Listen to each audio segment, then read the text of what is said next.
Welcome back to my channel. First of all ഞാൻ bathroom എല്ലാം ഇട്ടേക്കുന്നത്. ഇതെൻ്റെ ഷർട്ടാണ്. ഇതും ബാത്റൂമിനെ പോലെ തോന്നുന്നുണ്ടെങ്കിൽ തികച്ചും സാങ്കല്പികം മാത്രമാണ്. സോ എൻ്റെ ചാനൽ ആദ്യമായിട്ടാണ് കാണുന്നതെന്നുണ്ടെങ്കിൽ എൻ്റെ പേര് ഹസ്ന. ഞാൻ ഒരു ചെറിയ ക്യാബിൻ ക്രൂ ആണ്. സോ ഞാൻ കൂടുതലും ചെയ്യുന്നത് ക്യാബിൻ ക്രൂ റിലേറ്റഡ് വീഡിയോസാണ്. അപ്പോൾ നിങ്ങൾക്ക് അതിനെക്കുറിച്ച് കൂടുതൽ അറിയാൻ താല്പര്യം ഉണ്ടെങ്കിൽ സബ്സ്ക്രൈബ് ചെയ്യുക. അപ്പോൾ എല്ലാവർക്കും താങ്ക് യു സോ മച്ച്. ഞാൻ ചാനൽ തുടങ്ങിയപ്പോൾ ഇത്രയും സപ്പോർട്ടൊന്നും പ്രതീക്ഷിച്ചിരുന്നില്ല. അപ്പോൾ ഇപ്പം എല്ലാവരും സപ്പോർട്ട് ചെയ്യുന്ന കാണുമ്പോൾ എനിക്ക് ഒത്തിരി സന്തോഷമുണ്ട്. ഇനിയും നിങ്ങളുടെ സപ്പോർട്ട് വേണം. സോ ഇന്നത്തെ വീഡിയോയിൽ ഞാൻ പറയുന്നത് നിങ്ങളുടെ കുറേ ഡൗട്ട്സ് ക്ലിയർ ചെയ്യണം. പിന്നെ എൻ്റെ കുറച്ച് പേഴ്സണൽ ഡീറ്റെയിൽസ് നിങ്ങൾ ചോദിച്ചത്, പിന്നെ എൻ്റെ ഒരു ട്രെയിനിങ് എക്സ്പീരിയൻസ്, എല്ലാം നിങ്ങളുടെ ഡൗട്ട്സാണ്. ഞാൻ എല്ലാം നോട്ട് ചെയ്ത് വെച്ചിട്ടുണ്ടായിരുന്നു. എനിക്ക് ചാനൽ തുടങ്ങിയപ്പം മുതൽ ഒരുപാട് കമൻസ് വരുന്നുണ്ട് ഇതിന് റിലേറ്റഡ് ആയിട്ടുള്ളത്.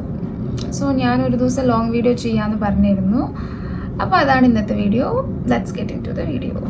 സോ നിങ്ങൾക്ക് അറിയേണ്ടത് പ്ലസ് ടുവിന് ശേഷം എന്ത് പ്ലസ് ടുവിന് ശേഷം എന്ത് കോഴ്സാണ് എടുക്കേണ്ടത്, പ്ലസ് ടുവിൽ ഏത് സ്ട്രീമാണ് എടുക്കേണ്ടത്. ഞാൻ നേരത്തെ വീഡിയോയിൽ പറഞ്ഞിരുന്നു പ്ലസ് ടുവിൽ എന്ത് സ്ട്രീം എടുത്താലും കുഴപ്പമില്ല. ഇത് നമുക്ക് എന്ത് ഫീൽഡിൽ നിന്നും എന്ത് സ്ട്രീം എടുത്താലും ഈ ഒരു ഫീൽഡിലോട്ട് വരാം. പിന്നെ പ്ലസ് ടുവിന് ശേഷം എന്താ ചെയ്യേണ്ടേ, ക്യാബിൻ ക്രൂ ആവാനായിട്ടെന്നാണ്. പ്ലസ് ടുവിന് ശേഷം ഒരു ബേസിക് ക്വാളിഫിക്കേഷൻ എന്ന് പറയുന്നത് പ്ലസ് ടു ആണ്. സോ പ്ലസ് ടുവിന് ശേഷം നിങ്ങൾക്ക് ഇൻ്റർവ്യൂ അറ്റൻഡ് ചെയ്ത് തുടങ്ങണം എന്നുണ്ടെങ്കിൽ തുടങ്ങാം. അതല്ല ഡിഗ്രിക്ക് പോയിട്ടാണ് തുടങ്ങേണ്ടതെന്നുണ്ടെങ്കിൽ അങ്ങനെയും തുടങ്ങാം. It's up to you. നിങ്ങളുടെ പേഴ്സണൽ പ്രിഫറൻസ് അനുസരിച്ചിരിക്കും. കാരണം നിങ്ങളാണ് നിങ്ങളുടെ കാലിബർ എന്താണ്, നിങ്ങൾക്ക് ഏത് കോഴ്സാണ് ഇഷ്ടം എന്ന് നോക്കി തീരുമാനിക്കേണ്ടത്. ഇനി ഇൻ്റർവ്യൂ എങ്ങനെയാണ് അറിയുന്നത്, ഇൻ്റർവ്യൂക്ക് എങ്ങനെയാണ് പോകേണ്ടത് എന്നൊക്കെ ചോദിക്കുന്നവരോട്, ഇൻ്റർവ്യൂ നമ്മളുടെ എയർലൈൻസിൻ്റെ ഒഫീഷ്യൽ വെബ്സൈറ്റിൽ അവർ കൊടുത്തിട്ടുണ്ടാവും. കരിയർ പേജിൽ ഇൻ്റർവ്യൂ ഡേറ്റും ഇൻ്റർവ്യൂ വെന്യൂ എല്ലാം കൊടുത്തിട്ടുണ്ടാവും. ക്രൈറ്റീരിയയും കൊടുത്തിട്ടുണ്ടാവും, ഹൈറ്റ്, വെയ്റ്റ്, കാര്യങ്ങളെല്ലാം. സോ ഓരോ എയർലൈൻ്റെ വെബ്സൈറ്റിൽ പോയിട്ട് നിങ്ങൾക്ക് ചെക്ക് ചെയ്ത് കഴിഞ്ഞിട്ടുണ്ടെങ്കിൽ മനസ്സിലാവും. അത് മാത്രമല്ല ഇൻസ്റ്റയിൽ നമുക്ക് കുറച്ച് പേജസും ഉണ്ട് ഏവിയേഷൻ റിലേറ്റഡ് ആയിട്ടുള്ളത്, മാപ്പ് ഏവിയേഷൻ, അങ്ങനെ കുറച്ച് പേജസിൽ ഇൻ്റർവ്യൂ അപ്ഡേറ്റ്സ് അവരിടാറുണ്ട്. ഞാനൊക്കെ ഇൻ്റർവ്യൂവിന് പോകുമ്പം അതാണ് ഫോളോ ചെയ്തിരുന്നത്. കാരണം നമ്മൾ ഓരോ എയർലൈൻ്റെ പേജിൽ പോയി നോക്കുന്നതിനേക്കാളും നല്ലത് എല്ലാ എയർലൈൻ്റെ അപ്ഡേറ്റ്സും ഒരു പേജിൽ വരും.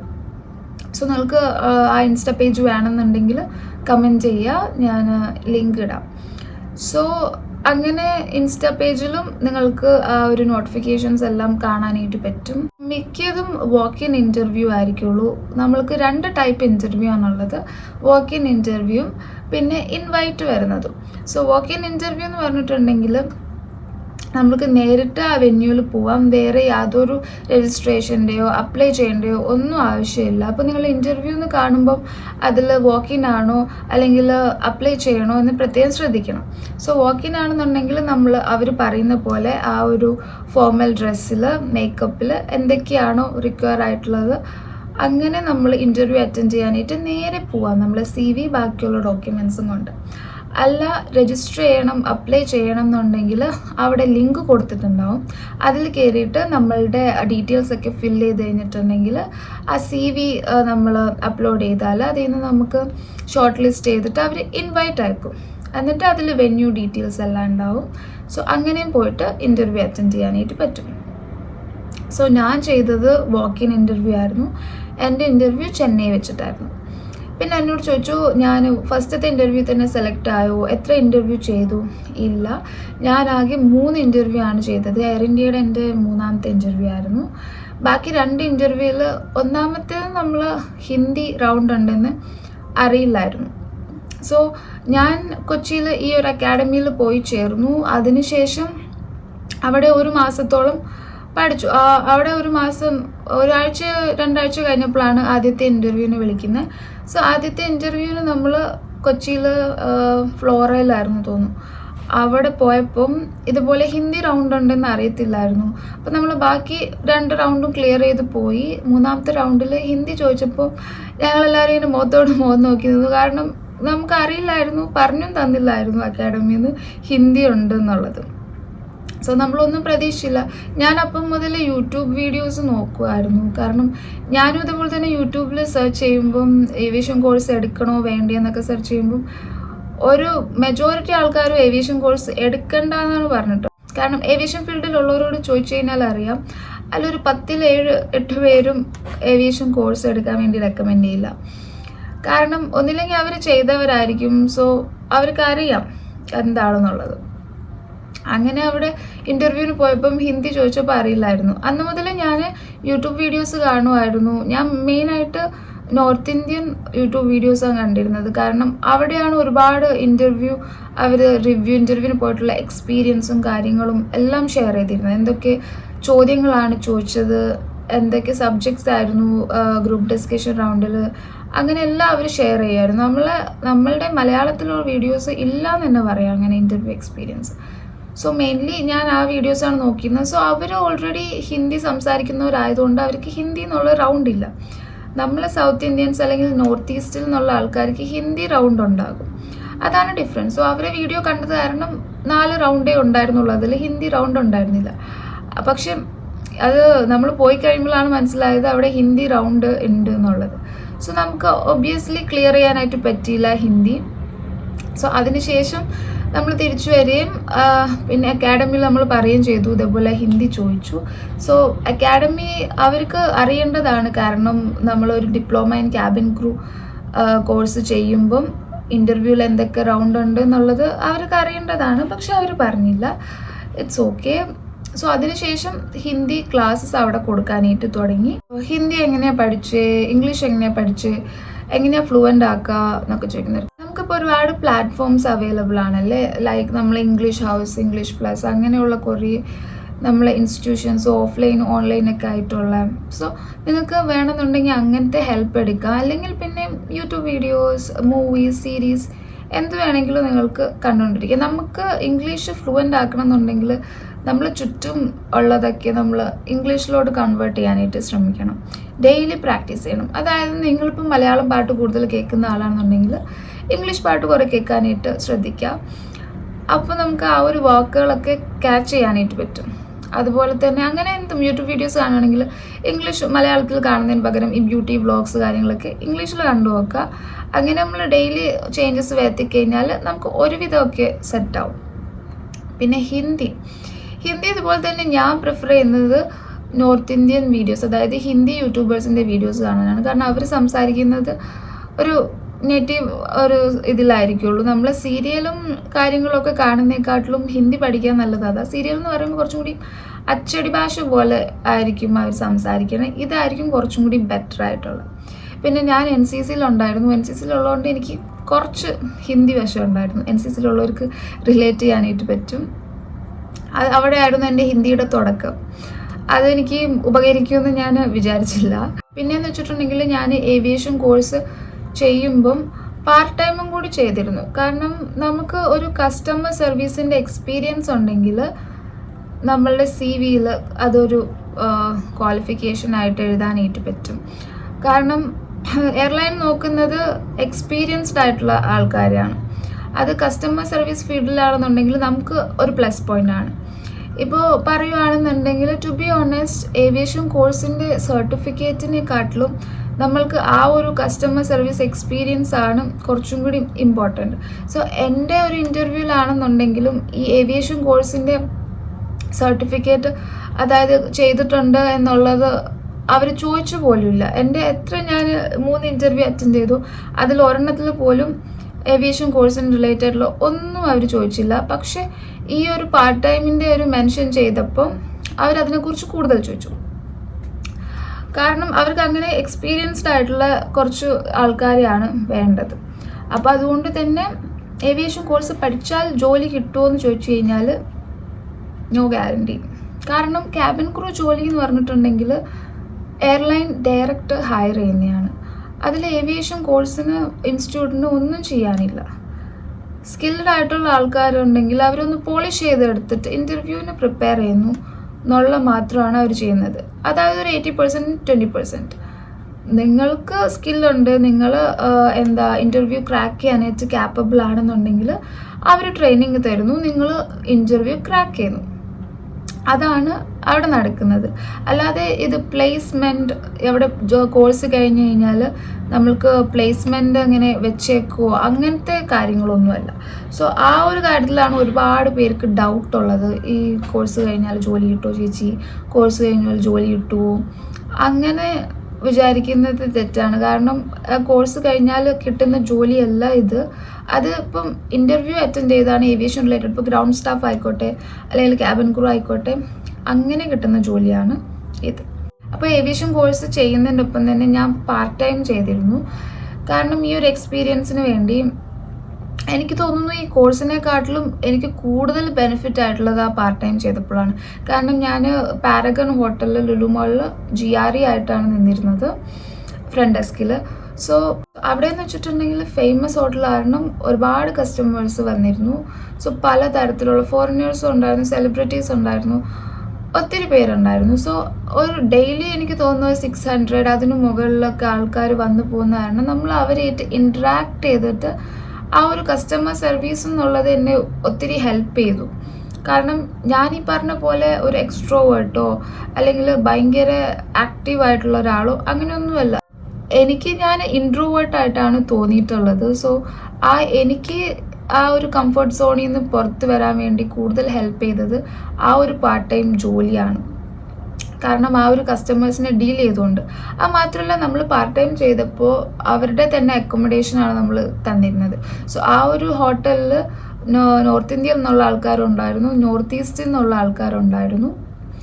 സോ ഹിന്ദി എനിക്ക് പഠിക്കാൻ വേണ്ടിയിട്ട് അവരും എനിക്ക് ഒത്തിരി ഹെൽപ്പ് ചെയ്യും. കാരണം അവരായിട്ട് ഡേ ടു ഡേ ഞാൻ കോണ്ടാക്ട് ചെയ്തിട്ട് കമ്മ്യൂണിക്കേറ്റ് ചെയ്തിട്ട് എനിക്ക് ഹിന്ദി കുറച്ചും കൂടി ഇമ്പ്രൂവ് ആക്കാൻ എനിക്ക് ഹെൽപ്പ് ചെയ്തിട്ടുണ്ട്. ഒരു കഴിഞ്ഞ വീഡിയോയിൽ, എൻ്റെ ഇൻ്റർവ്യൂ എക്സ്പീരിയൻസ് വീഡിയോയിൽ ഒരു കുട്ടി എന്നോട് ചോദിച്ചു, ആ കുട്ടി +2 കഴിഞ്ഞിട്ട് കോഴ്സിന് പോകാൻ നിൽക്കുകയാണ്, അപ്പോൾ കോഴ്സ് എന്തുകൊണ്ടാണ് അത്ര വേർത്തല്ല, പൈസ പോകുമെന്ന് പറയാൻ വേണ്ടി കാരണം എന്താണെന്ന് എന്നോട് ചോദിച്ചു. സോ ഞാൻ പറഞ്ഞു, ഞാൻ ഇങ്ങനെ ഒരു കോഴ്സ് ചെയ്തിട്ട് എനിക്ക് വലിയ ബെനിഫിറ്റായിട്ട് അത് തോന്നിയില്ല, എനിക്ക് വലിയ വർത്തായിട്ട് തോന്നിയില്ല, എൻ്റെ പൈസ ഇങ്ങനെ പോയ പോലെയാണ് എനിക്ക് തോന്നിയതെന്ന് ഞാൻ ആ കമൻറ്റിൽ പറഞ്ഞു. സോ ആരെയും ഞാൻ ഡിമീൻ ചെയ്തോ അല്ലെങ്കിൽ എവിടെയും ഞാൻ ആരെങ്കിലും മെൻഷൻ ചെയ്തോ ഡിസ്റെസ്പെക്റ്റ് ചെയ്തോ ഞാനൊന്നും പറഞ്ഞിട്ടുണ്ടായിരുന്നില്ല. അതിൻ്റെ ലാസ്റ്റ് ഞാൻ പറഞ്ഞിരുന്നു, എൻ്റെ പേഴ്സണൽ എക്സ്പീരിയൻസ് ആണിത്, നിങ്ങൾക്ക് വേണമെന്നുണ്ടെങ്കിൽ ജോയിൻ ചെയ്യാം, ഇറ്റ്സ് അപ് ടു യു, നിങ്ങളുടെ ചോയ്സാണ് എന്ന് ഞാൻ പറഞ്ഞിരുന്നു.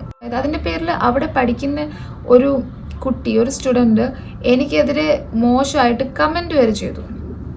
സോ അത് ഇവരറിഞ്ഞുകൊണ്ടാണോ അറിയാതെയാണോ എന്ന് എനിക്കറിയില്ല.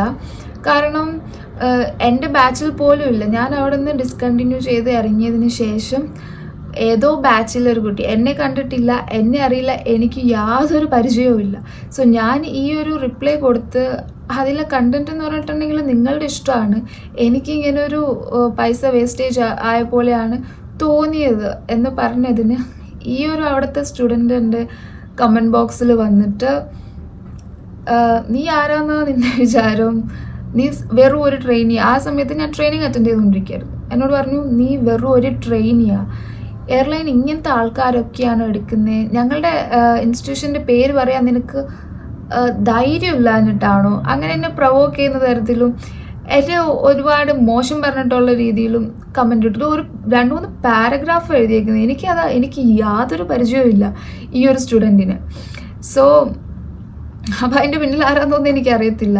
സോ എനിക്കിത് കണ്ടിട്ട് ചിരി വന്നു. ഞാൻ അപ്പോൾ തന്നെ ആ കമൻറ്റ് ഡിലീറ്റ് ചെയ്തു. കാരണം നമ്മൾ എന്തിനാ വെറുതെ കുറയ്ക്കുന്ന ആൾക്കാർക്ക് റിപ്ലൈ കൊടുക്കുന്നത്, നമ്മളതൊരു നമ്മളുടെ വേസ്റ്റ് ഓഫ് ടൈമാണത്. അപ്പം ഈ ഒരു അനുഭവം എനിക്ക് ഉണ്ടായിരുന്നു. കാരണം എന്നെ ടാർഗറ്റ് ചെയ്യുന്ന പോലെ എനിക്ക് തോന്നി. അപ്പം അതിനുശേഷം എനിക്ക് ഇതിനൊന്നും ഇടപെടാനായിട്ട് യാതൊരു താല്പര്യം ഉണ്ടായിരുന്നില്ല. ഞാൻ ട്രെയിനിങ്ങിലായിരുന്നു.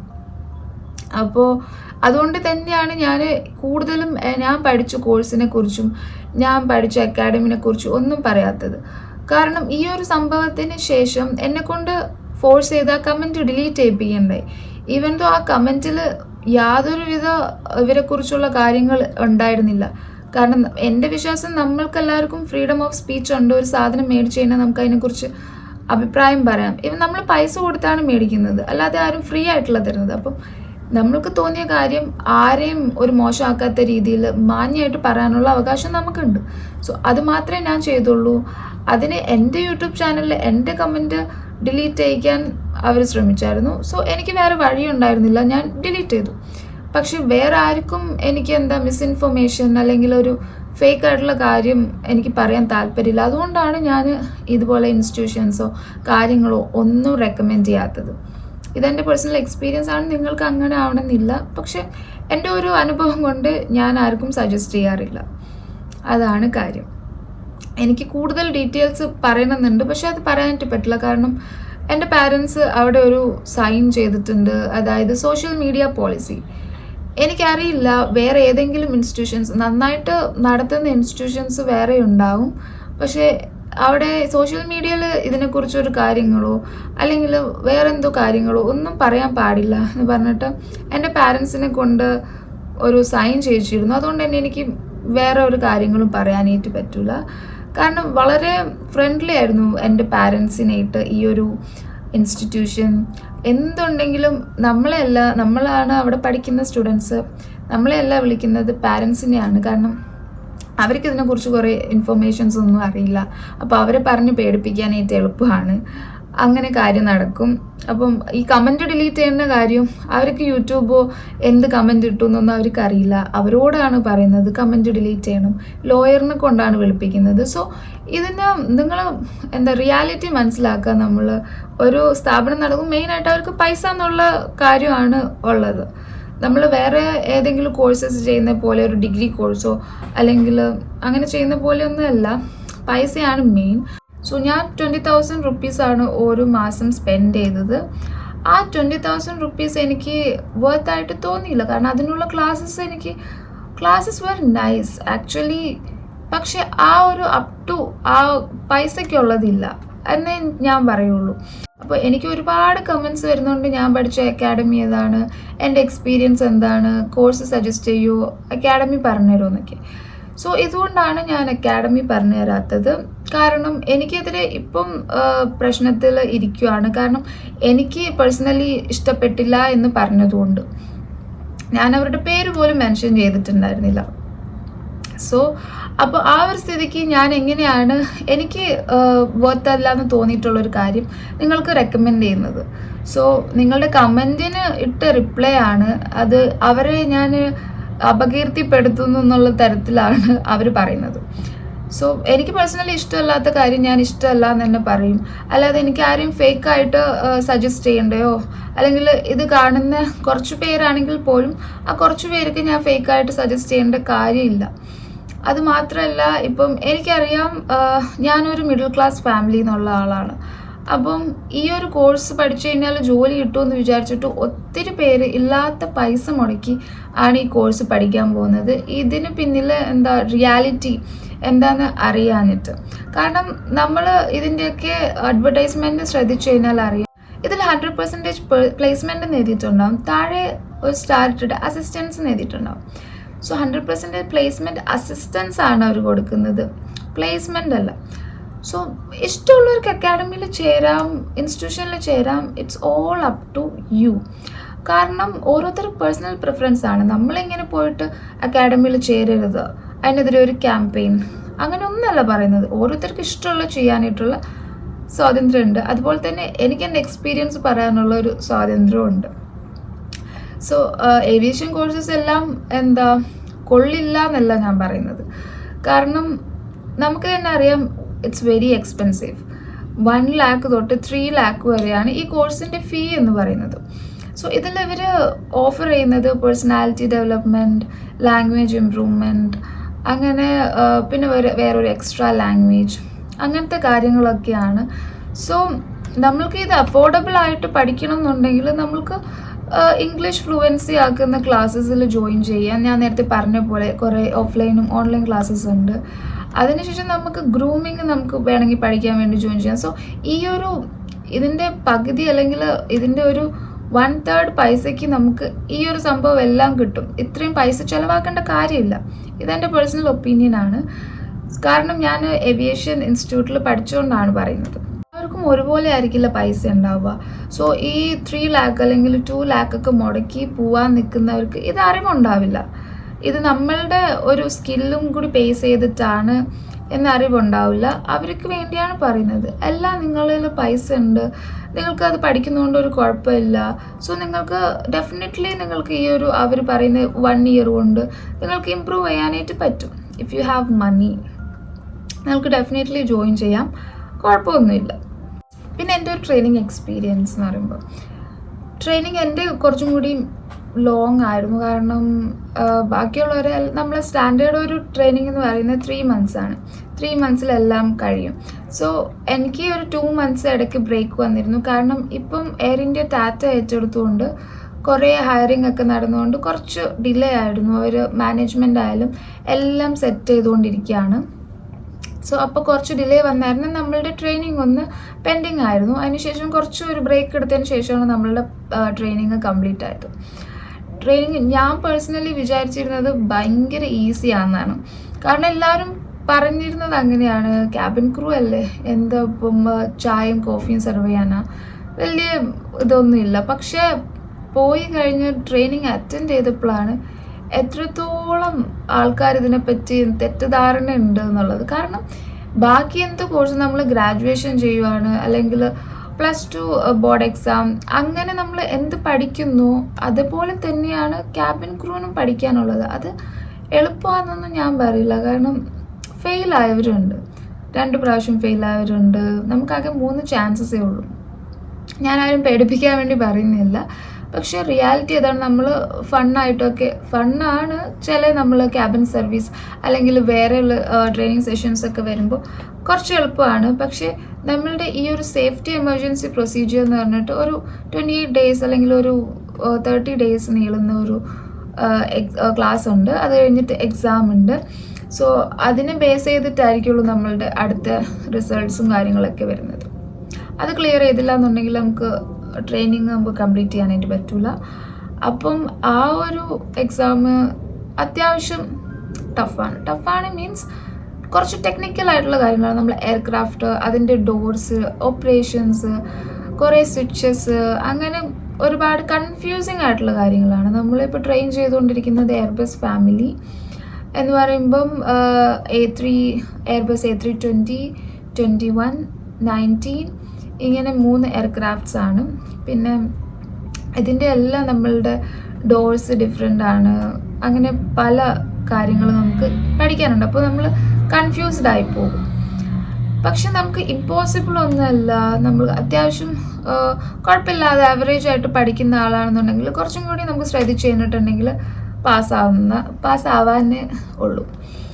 സോ അങ്ങനെയാണ് ട്രെയിനിങ് എക്സ്പീരിയൻസ്. മൊത്തത്തിൽ പറഞ്ഞു കഴിഞ്ഞാൽ നമ്മൾ എല്ലാവരുമായിട്ടും ഒരു ബോണ്ട് ക്രിയേറ്റ് ചെയ്യാനായിട്ട് പറ്റും. കാരണം പല സംസ്ഥാനത്തു നിന്നുള്ള ആൾക്കാരുണ്ടാവും. അതുകൊണ്ട് തന്നെ നമ്മൾ കൂടുതലും നല്ല ഒരു വൈബായിരിക്കും. ഏവിയേഷൻ കോഴ്സിനെ കുറിച്ച് ഒരു ഡീറ്റെയിൽ ഞാൻ പറഞ്ഞുതരാം. കാരണം നമ്മൾ ചുരുക്കി പറഞ്ഞു കഴിഞ്ഞിട്ടുണ്ടെങ്കിൽ ഒരു സിമ്പിൾ എക്സാമ്പിൾ എന്താണെന്ന് വെച്ചാൽ PSC coaching centre and aviation institutions. So PSC coaching സെൻറ്ററിൽ എന്താണ് നമ്മൾ പഠിപ്പിക്കുന്നത്, ആ ഒരു PSC എക്സാം ക്രാക്ക് ചെയ്യാൻ വേണ്ടിയിട്ട് നമുക്ക് കോച്ചിങ് തരുന്നു. ഏവിയേഷൻ ഇൻസ്റ്റിറ്റ്യൂട്ട്സ് എന്ന് പറഞ്ഞിട്ടുണ്ടെങ്കിൽ ഇൻ്റർവ്യൂ ക്രാക്ക് ചെയ്യാൻ വേണ്ടിയിട്ട് കോച്ചിങ് തരുന്നു. ഇത് രണ്ടും സെയിം കാര്യങ്ങളാണ്. പക്ഷേ ഡിഫറൻസ് എന്താണെന്ന് വെച്ചിട്ടുണ്ടെങ്കിൽ ഇവിടെ നമുക്ക് നമ്മളുടെ പ്ലേസ്മെൻറ്റ് ഗവൺമെൻറ്റാണ് നമ്മൾക്ക് എക്സാം ക്രാക്ക് ചെയ്തിട്ടുണ്ടെങ്കിൽ ജോലി തരുന്നത്. അപ്പോൾ നമ്മൾ ഈ PSC കോച്ചിങ് സെൻറ്റേഴ്സ് പറയുന്നത് എന്താണ്, നമ്മളുടെ PSC കോച്ചിങ് സെൻറ്ററിൽ നിന്ന് കോച്ചിങ് എടുത്തിട്ടാണ് എക്സാം എഴുതി പാസ്സായത്. സോ അവരുടെ ഒരു എഫേർട്ടിൻ്റെ ഒരു 20% അവർ പ്രിപ്പയർ ചെയ്യിക്കുന്നു. ബാക്കി ഒരു 80% ആ ഒരു കാൻഡിഡേറ്റ് ഇടുന്നു. അങ്ങനെ എക്സാം എഴുതി പാസ്സാവുന്നു. അങ്ങനെയാണ് ഇവിടെ നടക്കുന്നത്. പക്ഷേ ആ ഒരു കൺഫ്യൂഷൻ എവിടെയാണ് വരുന്നതെന്ന് വെച്ചിട്ടുണ്ടെങ്കിൽ ഏവിയേഷൻ ഇൻസ്റ്റിറ്റ്യൂഷൻസ് പറയുന്നത് അവരുടെ പ്ലേസ്മെൻ്റ് ആണെന്നാണ്. സോ ഞങ്ങളുടെ പ്ലേസ്മെൻറ്റ് നമ്മൾ അഡ്വർടൈസ് ചെയ്യുന്നതും ഈ ഒരു അക്കാഡമി പഠിച്ചു കഴിഞ്ഞിട്ട് പ്ലേസ്മെൻ്റ് ആയവർ നമ്മൾ കൊടുക്കുന്ന പ്ലേസ്മെൻറ്റ്. അപ്പോൾ ആ ഒരു ഇതിലാണ് എല്ലാവരും വിചാരിക്കുന്നത് അവിടെ പഠിച്ചിട്ടുണ്ടെങ്കിൽ ഏവിയേഷൻ കോഴ്സ് കഴിയുന്നതോടുകൂടി നമുക്ക് ജോലി ഉറപ്പാണ്, നമുക്ക് ജോലി അവർ പ്ലേസ്മെൻറ്റ് തരും എന്നുള്ളത്.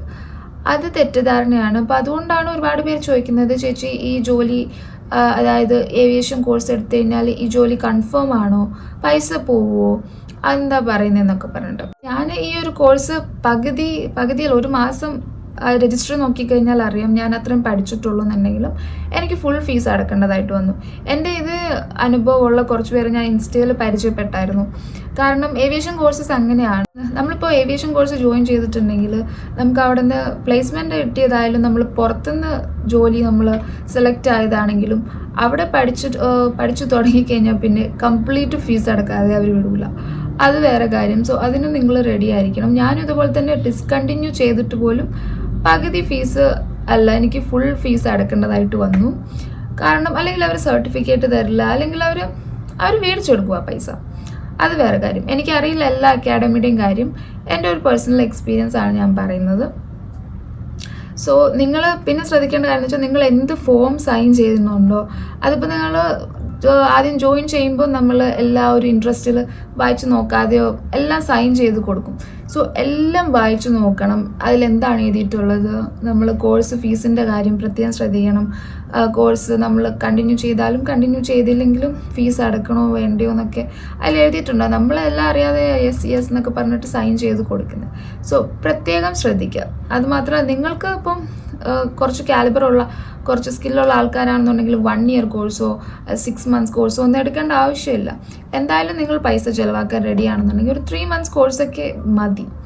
എന്തായാലും അത് നമുക്ക് പൈസ ചിലവാക്കുന്നുണ്ട്. സോ കുറച്ച് ചിലവാക്കാനായിട്ട് ശ്രദ്ധിക്കാം.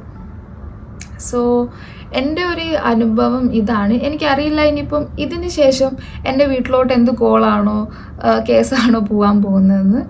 അപ്പോൾ അത്രയേ ഉള്ളൂ. ഇതെൻ്റെ ഫസ്റ്റ് ലേഹോറിൽ ഷൂട്ട് ചെയ്ത വീഡിയോ ആണ്. അതിൻ്റേതായിട്ടുള്ള പോരായ്മകളുണ്ട്. പക്ഷേ നിങ്ങളെല്ലാവരും ലോങ് വീഡിയോ ചോദിച്ചതുകൊണ്ട് അപ്ലോഡ് ചെയ്തതാണ്. അപ്പം എല്ലാവർക്കും thank you so much for watching. By.